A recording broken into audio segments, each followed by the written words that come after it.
Usamah bin Zaid adalah putra dari sahabat kesayangan Rasulullah Shallallahu Alaihi Wasallam, Zaid bin Harisah, yang beliau pernah menjadikannya sebagai anak angkat dari status sebelumnya sebagai budak dan pelayan beliau. Ibunya pun adalah seorang yang dekat dan disayang oleh Rasulullah, Ummu Aiman, bekas sahaya beliau. Keduanya merupakan orang-orang yang mula-mula memeluk Islam, sehingga tak heran Usamah pun menjadi kesayangan beliau seperti juga ayahnya. Usamah lahir pada tahun ketiga atau keempat dari kenabian, sehingga praktis ia tidak pernah mengalami masa jahiliyah. Didikan masa kecil dan remajanya adalah akhlak kenabian, baik dari kedua orang tuanya yang adalah didikan Nabi, atau bahkan terkadang beliau turun langsung dalam membentuk akhlaknya Usamah. Kondisi seperti inilah yang menambah rasa sayang beliau kepadanya. Beberapa sahabat pun sangat sayang pada remaja ini melebihi anaknya sendiri, seperti yang terjadi pada Umar bin Khattab. Saat menjadi khalifah, Umar pernah membagi-bagikan uang kepada masyarakat, dan jumlahnya berbeda-beda berdasarkan kedudukan dan jasa mereka kepada Islam, dan juga penilaian Nabi atas mereka. Ketika tiba giliran anaknya, Abdullah bin Umar, ia memberikan satu bahagian. Giliran Usamah bin Zaid, Umar memberikannya 2 bahagian dari bahagian anaknya. Abdullah bin Umar jadi bertanya-tanya, bukan masalah jumlahnya, karena pada dasarnya ia juga didikan Nabi yang mengutamakan kehidupan zuhud dan sederhana seperti juga Umar ayahnya. Hanya saja ia takut ada yang kurang dalam amal ketaatan dan kesalehannya. Karena itu ia bertanya, "Wahai ayah, mengapa engkau mengutamakan Usamah dibandingkan anakmu sendiri? Bukankah saya mengikuti pertempuran yang tidak atau belum diikutinya bersama Rasulullah?" Tetapi jawaban Umar tegas dan tidak dapat dibantah lagi. Ia berkata, "Usamah lebih dicintai Rasulullah daripada dirimu, seperti juga ayahnya lebih disayang Rasulullah daripada ayahmu." Dalam usianya yang sangat masih muda, ia telah ikut menerjuni beberapa pertempuran bersama Nabi. Dalam Fathul Makkah, ketika Nabi Shallallahu Alaihi Wasallam akan memasuki Ka'bah, beliau membawa Bilal di sisi kanan dan Usamah bin Zaid di sisi kiri beliau. Sungguh kehormatan besar yang diberikan Nabi kepada keduanya, bukan Abu Bakar ataupun Umar atau 8 sahabat lainnya yang telah beliau jamin masuk surga. 2 orang itu adalah bekas budak yang secara umum mungkin kedudukannya tampak rendah di masyarakat. Nabi pernah mengirim suatu pasukan di bawah kepimpinan Usamah bin Zaid. Pengalaman pertamanya memimpin suatu pasukan setelah sebelumnya hanya sebagai prajurit biasa. Pasukannya ini memperoleh kemenangan gemilang, dan sebagai orang yang disayang, Nabi langsung menyambutnya dan memintanya menceritakan pengalamannya. Mulailah Usamah menceritakan jalannya pertempuran. Tampak wajah Nabi berseri karena senangnya dengan apa yang dijalani kesayangan Rasulullah itu. Putra dari kesayangan Rasulullah SAW. Begitu kebanyakan sahabat menyebut Usamah bin Zaid ini. Ketika Usamah menceritakan bahwa seorang pemangkul panji musyrik yang perkasa banyak membunuh dan melukai tentara muslim, sehingga pedangnya berlepotan darah dan daging para sahabat yang syahid masih menempel. Usamah pun mengejar dan memerangi langsung orang tersebut. Ia berhasil melumpuhkannya. Tetapi ketika ia akan melakukan pukulan terakhir dengan tombaknya, orang tersebut mengucapkan la ilaha illallah. Usamah sempat bimbang, tetapi dipikirnya itu hanya siasat untuk menyelamatkan diri saja. Karena itu ia terus menembaknya hingga tewas. Tiba-tiba saja wajah Nabi Shallallahu Alaihi Wasallam berubah merah padam, tanda beliau marah. Beliau berkata, "Celaka engkau wahai Usamah. Begitukah tindakanmu terhadap orang yang mengucapkan la ilaha illallah?" "Wahai Rasulullah," kata Usamah mencoba menjelaskan dan membela diri, walau dengan ketakutan.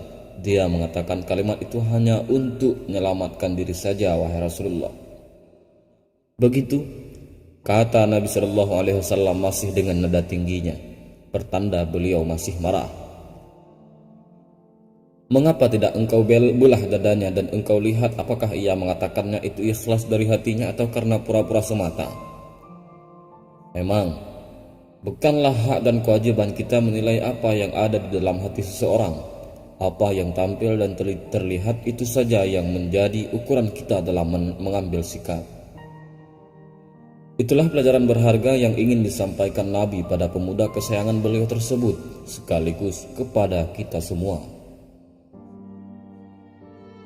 Atas peristiwa tersebut, Nabi menyatakan Usamah telah bersalah, tetapi tidak ditetapkan qisas atas dirinya karena pembunuhan yang dilakukannya tidak sengaja, hanya suatu kesalahan. Nabi mengumpulkan harta benda untuk membayar diat, yaitu 100 ekor unta kepada keluarga yang memangkul pandi musyrik yang mengucapkan la ilaha illallah tersebut. Usamah sendiri tak henti-hentinya bertobat dan menyesali kelancangannya, sehingga menyebabkan Nabi begitu murka kepadanya. Walaupun kemudian beliau mendoakan dan mendapat rahmat dan maghfirah Allah baginya. Tetapi setiap kali mengingat peristiwa tersebut, selalu saja ia menangis dan menyesal sambil berkata, "Ya Allah, andai saja ibuku tidak pernah melahirkan diriku." Beberapa hari sebelum wafat, Nabi menghimpun pasukan besar yang akan dikirim ke Syam, tepatnya di wilayah Palestina, pada tempat yang bernama Abna. Latar belakang pengiriman pasukan ini adalah terbunuhnya Farwah bin Amr al-Juzami, bekas komandan pasukan Arab yang berpihak Romawi, yang juga gubernur Ma'an karena keputusannya memeluk Islam. Ia disalib dan dipenggal kepalanya oleh penguasa Romawi di Palestina. Pasukan besar tersebut terdiri dari pejuang-pejuang senior dari kaum Muhajirin dan Ansar, termasuk Umar bin Khattab dan para Ahlul Badar lainnya. Nabi memutuskan pimpinan pasukan diserahkan kepada Usamah bin Zaid. Keputusan beliau ini ternyata menimbulkan perbincangan dan kritikan dari beberapa orang sahabat. Yang paling keras komentarnya adalah Ayyas bin Abi Rabi'ah yang berkata, "Anak kecil itu menjadi komandan." Saat itu Nabi Shallallahu Alaihi Wasallam telah sakit cukup parah dan beliau tidak mengetahui secara langsung perbincangan pro kontra yang terjadi dan berkembang di masyarakat Madinah. Ketika Sayyidina Umar mengabarkan hal tersebut, beliau bangkit dan mengikat kepala beliau dengan sorban untuk mengurangi rasa sakit. Sambil memakai selimut, beliau naik ke atas mimbar di mana orang-orang sedang berkumpul. Setelah memuji Allah, beliau bersabda, "Telah kudengar sebahagian dari kalian mengancam kepimpinan Usamah. Demi Allah, jika kalian mengecam dirinya, berarti kalian mengecam bapaknya.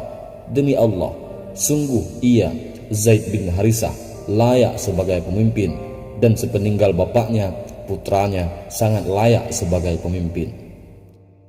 Dan sungguh Zaid adalah orang yang sangat aku kasihi, demikian juga Usamah. Keduanya layak untuk mendapat semua kebajikan, karena itu berwasiatlah kalian dalam kebajikan, karena ia adalah sebaik-baiknya orang di tengah kalian." Peristiwa tersebut terjadi pada hari Sabtu tanggal 10 Rabiul Awal. Setelah khutbah beliau itu, para sahabat yang ikut dalam pasukan tersebut berpamitan kepada Nabi, termasuk Umar bin Khattab. Hari Ahadnya, Usamah menemui Nabi. Keadaan sakit beliau makin parah dan sempat pingsan. Setelah siuman, Usamah membungkuk dan mencium beliau sambil matanya berkaca-kaca. Tetapi Nabi hanya mengangkat tangannya seakan-akan berdoa. Kemudian beliau mengusapkannya ke wajah Usamah. Usamah menganggap isyarat tersebut sebagai doa restu untuk keberangkatannya. Ia pun berangkat menuju tempat pasukan berkumpul di Juruf, sebuah tempat tidak jauh di luar Madinah, sekitar 3 mil. Senin pagi tanggal 12 Rabiul Awal tahun 11 Hijriah, seharusnya ia memberangkatkan pasukannya ke Palestina, tetapi Usamah merasa tidak tenang dengan kondisi Nabi yang ditinggalkannya kemarin. Karena itu ia kembali ke rumah Nabi dan setibanya di sana, beliau tampak sehat. Usamah pun gembira. Beliau sekali lagi mendoakan Usamah, kemudian bersabda, Berangkatlah engkau dengan berkat dari Allah. Usamah kembali ke pasukannya di Juruf. Ia segera mempersiapkan diri untuk segera berangkat. Tetapi belum sempat bergerak, datang utusan dari ibunya, Ummu Aiman, yang memberi kabar bahwa Nabi Shallallahu Alaihi Wasallam telah wafat. Usamah memerintahkan pasukan untuk kembali ke Madinah. Buraidah bin Husayb, sahabat yang diperintahkan Nabi, membawa dan menyerahkan panji ke rumah Usamah, membawanya kembali dan menancapkan di sebelah rumah beliau. Setelah wafatnya Nabi dan Abu Bakar terpilih menjadi khalifah, wacana pasukan yang dipimpin Usamah kembali mengemuka. Sebahagian sahabat yang dipimpin Umar bin Khattab berpendapat bahwa pengiriman pasukan tersebut harus dibatalkan karena banyak sekali kabilah yang murtad dan bersiap menyusun kekuatan kembali untuk lepas dari pemerintahan Islam di Madinah. Mereka ini khawatir jika kabilah-kabilah tersebut menyerang Madinah. Usamah sendiri berada dalam kelompok ini karena pendapat tersebut yang paling masuk akal. Tetapi bukan as-siddiq namanya kalau Abu Bakar hanya menuruti pendapat yang hanya berdasar logika semata. Karena itu ia berkeras mengirim pasukan tersebut sesuai perintah Nabi Shallallahu Alaihi Wasallam. Setelah gagal mempengaruhi khalifah baru untuk membatalkan keberangkatan pasukan ke Palestina, muncullah wacana kedua, yakni penggantian pimpinan pasukan karena Usamah hanya seorang pemuda 18 tahunan. Di antara personal pasukan tersebut terdapat sahabat-sahabat utama yang ikut terjun dalam pertempuran bersama Nabi di dalam Perang Badar, Uhud, dan peperangan lainnya yang cukup terkenal kepahlawanannya. Misalnya saja seperti Sa'ad bin Abi Waqqas, Abu Ubaidah bin Jarrah, Zubair bin Awam, Talhah bin Ubaidillah, dan lain-lainnya termasuk Sayyidina Umar sendiri.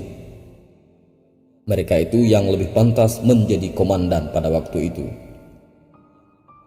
Kali ini reaksi Abu Bakar cukup keras. Celaka kalian, pantaskah saya memecat seseorang sebagai komandan pasukan, yakni Usamah bin Zaid, padahal Rasulullah sendiri yang telah mengangkatnya? Dengan reaksi yang begitu keras dan tegas ini, para sahabat tidak ada lagi yang berani mengemukakan pendapat. Abu Bakar yang biasanya mereka kenal lemah lembut dan gampang menangis, tiba-tiba menjadi begitu keras dan tegas. Tetapi sikap seperti itulah yang memang diperlukan di saat kondisi kaum muslimin sedang labil karena wafatnya Rasulullah. Abu Bakar berkata, "Berangkatlah pasukan Usamah. Sesungguhnya aku tidak peduli jika binatang-binatang buas akan menerkam dan mencabik-cabikku di Madinah karena berangkatnya pasukan tersebut. Sesungguhnya telah turun wahyu kepada Nabi, berangkatkan pasukan Usamah, dan aku tidak akan mengubah keputusan beliau.